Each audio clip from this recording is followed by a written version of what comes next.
Hi மக்களே, இன்னைக்கு வந்து ஒரு ஜாலியான ஒரு வீடியோ எடுக்கலாம் அப்படின்னு சொல்லி நான் நினச்சேன். ஸோ இப்போ நம்ம என்ன பண்ண போகிறோம்னா போய் வாழைப்பழம் வாங்க போகிறோம். வாழைப்பழம் வாங்கிட்டு நீ கண்டென்ட்டே வாழைப்பழத்தில் தான் பண்ணோம். வாங்க பார்ப்போம். மக்களே, ஆக்சுவலி கான்செப்ட் என்ன அப்படின்னா, இந்த வாழைப்பழம் இருக்குல்ல, இந்த வாழைப்பழம் இதுக்குள்ளே இருக்கிற ஃப்ரூட், அதாவது இந்த கனி இருக்கிற வரைக்கும் தான் இதோடைய மதிப்பு.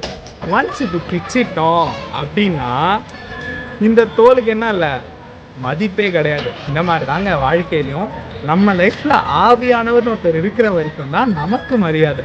ஒன்ஸ் அவர் போயிட்டாரு அப்படின்னா நமக்கு மரியாதை இல்லை.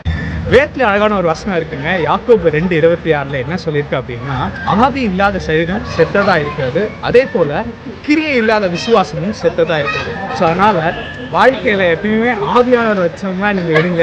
அப்படி இல்லை அப்படின்னா இந்த வாழைப்பழத்தோல்னால தான் ஒர்க்லெஸ் ஆகிடும். ஸோ இதுக்கப்புறமானது வாழ்க்கையில் ஆவியானவர் துக்கப்படுத்தாமல் ஆண்டவரை துக்கப்படுத்தாமல் அடுத்த ஒரு இன்ட்ரெஸ்டிங்கான வீடியோவில் உங்களை நான் வந்து சந்திக்கிறேன். அதுவரையும் உங்களிடம் விடைபெறுகிறேன்.